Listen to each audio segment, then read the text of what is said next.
Alright, we're going to do some with calculator. I've got the machine ready to go. I'll turn it on, make sure my batteries are going, and I'm going to make sure that I am in a radian mode because I'm doing calculus.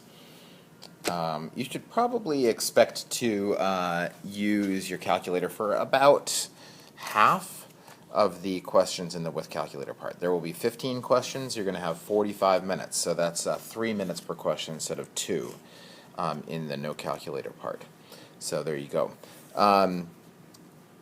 Just because you have your calculator does not mean it's going to be easier. That is also true. So this is the 2018 practice exam that we're going to do. I'll see how far we get in this first video. I kind of like to just scan the answers real quick and see am I going to be using my calculator or not on some particular question. This is not, just a limit question here. Which one of these things must be false? The limit as x approaches 2 from below is 3. Well, that looks to be true. The limit as x approaches 2 from above is positive infinity. That's also true. Remember, we're looking for the false one. The limit as x approaches 2 f of x. Well, I don't even need to look at the graph again. If these two things are true, they're not the same, so that can't be true, right? F of 2 is equal to 3, so the two sides of the limit have to be the same for the limit to exist. So I guess it's got to be, oh, this is false, right? So this is false, so that's the right answer. And then this must also be true. I'll just check that. Limit as x approaches infinity is 0. I guess that could be true. We don't really know that much about this function, what happens out here, but it looks like it's getting asymptotic to the x-axis, so that certainly could be true. Could be. So C is the correct answer.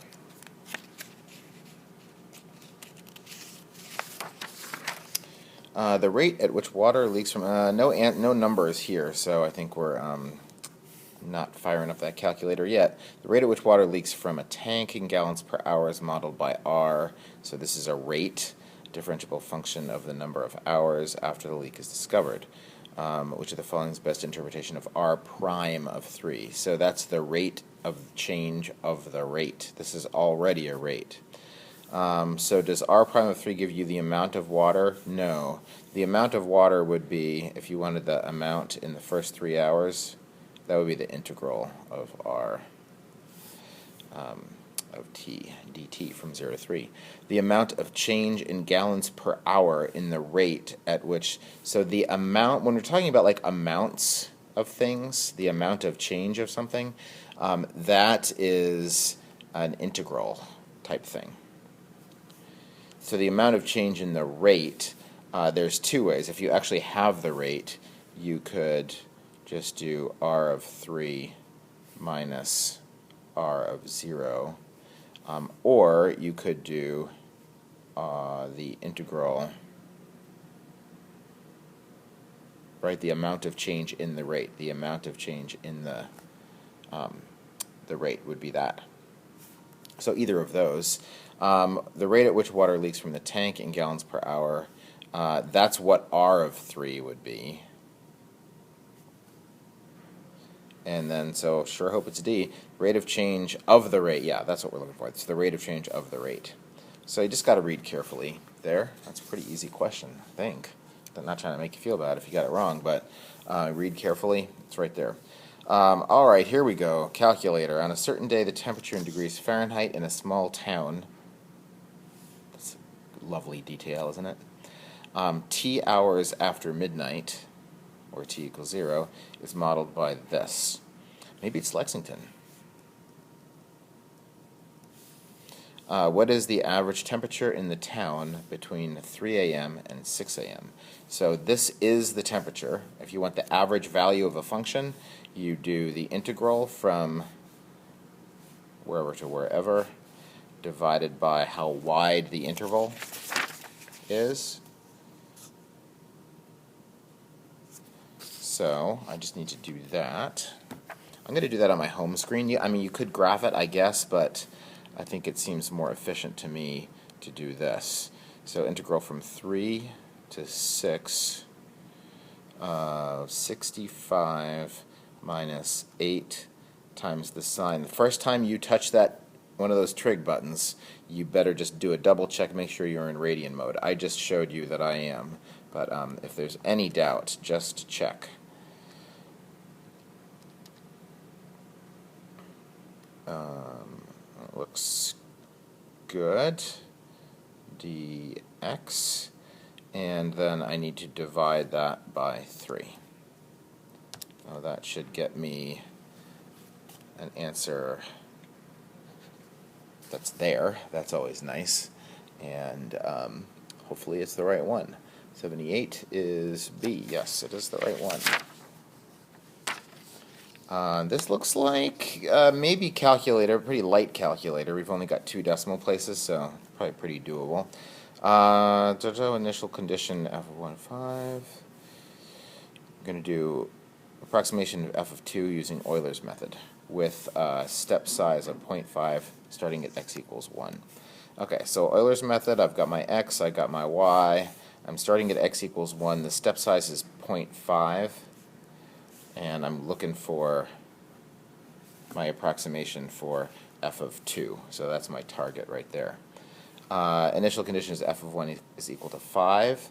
And the values of the derivative are given here. So I could say dy dx here, same as f prime of x. And then my delta y is equal to the dy dx times the delta x. And the delta x, of course, is 0.5. So I'm going to take my derivative values, multiply them by 0.5. That's my change in y, add it to this. That's how I do Euler's method. All right, so here, when x is 1, the derivative is 0.5. So delta y is whatever this is times 0.5. That's 5.25. And then the derivative at 1.5 is 0.4.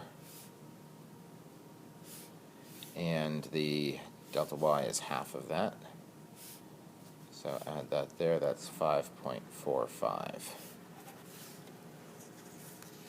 So I guess you could use your calculator there. It doesn't seem really necessary. Ooh, this looks like calculator. Okay, the first derivative of some function is defined by this, in between negative 1.5 and 1.5. On which of the following intervals is the graph of f concave up? There's different ways you can do that. If I'm going to go ahead and graph this. You could find the derivative. You could make your calculator do the derivative of this and graph it. I'll show you how to do that too. So I'm going to take longer than I would normally take to do this because I'm going to show you 2 ways. So here looks like I've got x squared plus 1 times the sine of 3x minus 1. And I'm not just going to hit graph. I'm going to go to my window, and I'm going to set that window to numbers that make sense for this problem. I don't know how big, let's see, x squared plus 1, so I don't know. We could try that window, the x min and x max of that, and see how it looks. Pretty good. Might want to just see what's going on there. I think we should. So let's see, I need a y max that's bigger. Let's make that go up to, I don't know, maybe 4. Let's see how that looks. There we go. Oh yeah, there's a maximum there. That's important. All right, we got it all there. So the inflection points, this is a graph of, this graph is f prime.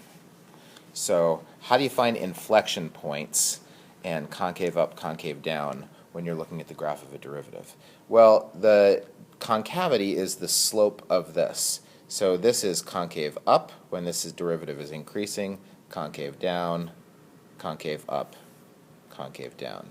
So I've got two intervals of concave up when the derivative is increasing, right? From negative 1.5 to whatever that is, and I can find that by looking for the maximum. And the maximum is, I'm not going to play the cursor game, I don't like that. It's between negative 1.5 and 1. Negative 1.5 left bound and negative 1. Negative 1.341. And then my other interval is from this minimum to that maximum. So second calculate, find that minimum. And that's minimum is in between negative 1 and 0. I'll use those. There it is. Negative 0.240. And find that maximum, which is between, well, I'm not quite sure where that is. I'm just going to say between 0 and 1.5 to be safe. 0 and 1.5. As long as there's no other maximums in the interval you choose, you should be good. You will be good. 0.964. And in case you were going to forget about the College Board rounding to 3 decimal places, they're going to do that too in their decimal answers unless it's terminating decimal.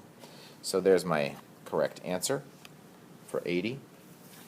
The other way you could do this is, excuse me, I'm going to turn this off, and then I'm going to go into Y2, and I'm going to do Math 8, and I'm going to graph the derivative of that. Now, I don't have to type this whole x squared plus 1, blah, blah, blah, blah, blah, because I already have it in Y1, so I'm just going to go to my variables menu and bring it up, put Y1 there. And then I'm going to graph it not at x equals any particular value. I'm going to graph it at x equals x, at all the different x values. So that's a way to graph the derivative of something. Now this is a graph of the second derivative. It's kind of slow doing it because it's doing a lot of number crunching to make this. And we can't see the whole thing, but we don't actually need to see the whole thing, because since this is now a graph of the second derivative, then where is it concave up? Wherever it's positive. So I would just have to find, okay, what's this interval from negative 1.5 to that? You can go ahead and find it if you want. And then here's my negative 0.240, and then I could find that. So this is a graph of the second derivative, so where this is positive, that's where it's concave up. So those are the two options, I think. All right, 81. For t greater than or equal, I guess the third option, sorry, interrupt myself, is you could find the derivative of this by hand, and then you'd have the second derivative, and then you could graph that, but not recommended. If it's calculator active, use your calculator. For t greater than or equal to 0, the velocity of a particle moving across along the x-axis is given by this. At what time t does the direction of motion change from right to left? So that's where this goes from positive to negative. This would be moving to the right, this would be moving to the left. So I want the direction to change. That's a change in the velocity. So I'm seeing decimal answers here, so I'm going for my calculator here. I'm going to clear all this junk out and put this in.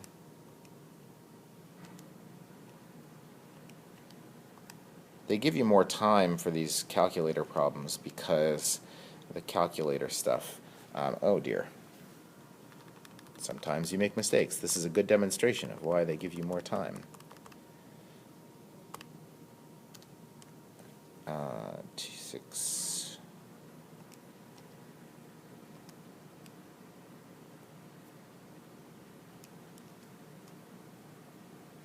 All right. So, what kind of answers are we looking at here?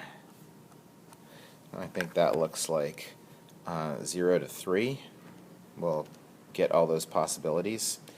And I have no idea if that's going to be good or not. but I don't actually need to see, oh, it turned out to be fine. I don't need to see anything except where it crosses the x-axis. I'm looking for where the velocity goes from positive to negative. That's when the motion changes from right to left. So positive to negative, that looks like that happens here right around x equals 2, or time equals 2. So, oh, maybe it's exactly at 2. Let's just double check that. Second, calculate, looking for that 0. I guess my cursor's close enough. I'll play the game. Yep, right exactly at 2. So 81 is C. You could find the derivative of this and do it out that way, but it's a calculator problem, so I can use my calculator. 82, this looks like not calculator, and then looks like 83 is. So let f be a function such that f of 1 is equal to -2 and f of 5 equals 7. Which of the following conditions ensures that f of c is equal to 0 for some value c in the open interval from 1 to 5? I'm just going to make a little sketch of that. So f of 1 is equal to -2, 1, -2, and f of 5 is equal to 7. I didn't mean to make the 7 over here. There's my point. And they want to make sure what's going to guarantee that f of c equals 0, so that it has to cross this. This sounds like intermediate value theorem, that we want to guarantee that it crosses that. So it would have to be continuous, so it can't like either vertical asymptote or jump or have a hole there or something like that. So that has to be, it has to be continuous for that to be true. To force it to cross that, it has to be continuous. It doesn't have to be increasing. It could go like this. That integral, does the integral have to exist? Well, what would stop the integral from existing? No, so that doesn't guarantee it, because you could have this situation, and even though that's not defined here, you can still do a Riemann sum, and you still can find that that integral there. Something does not have to be continuous or differentiable for that area to exist. And f is defined for all values. It could be defined for all values because you could put a point there, and then it could jump over that, and it could still not be equal to 0. So IVT function's got to be continuous. 82 is C. And 83, I think maybe this will be the last one in this first half video. For time t greater than 0, the position of an object moving in 2 dimensions in the xy plane is given by these parametric equations. So this is the position. What's the speed of the object at time 1? So the speed is equal to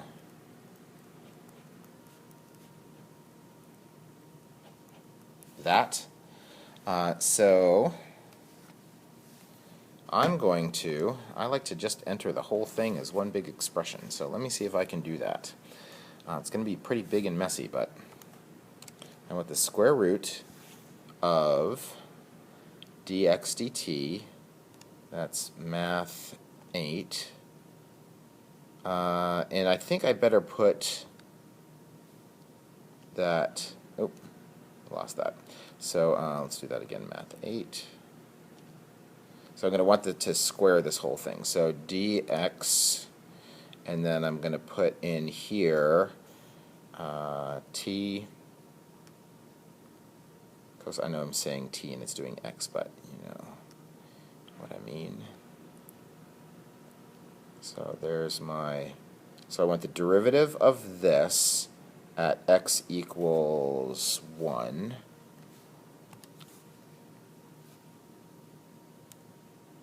And I'm going to close parentheses, and I want to square that whole thing, right? So that's dx dt squared, plus, open parentheses, math 8. I want the derivative of the square root of t squared plus 2t. Get out of the square root sign at 1. And then I want to close my parentheses and square that. All right. You don't get to see the whole expression. It would be really nice. Probably it's in some next or future generation of TI 80 somethings that will like show us a little version of that so we can see the whole thing. But I'm confident that I put it in the right way. So I'm going to hit enter, and I'm going to get an answer. And there it is. That's not the only way to do that, but I think since it's calculate, you could find those two things. Like you could do the math 8 and do like the first part of that, find the derivative of this at time 1, and then just like record what that number is and then put it into this. But your calculator has the capability of doing that all as one expression, so why not? And that's it for this video.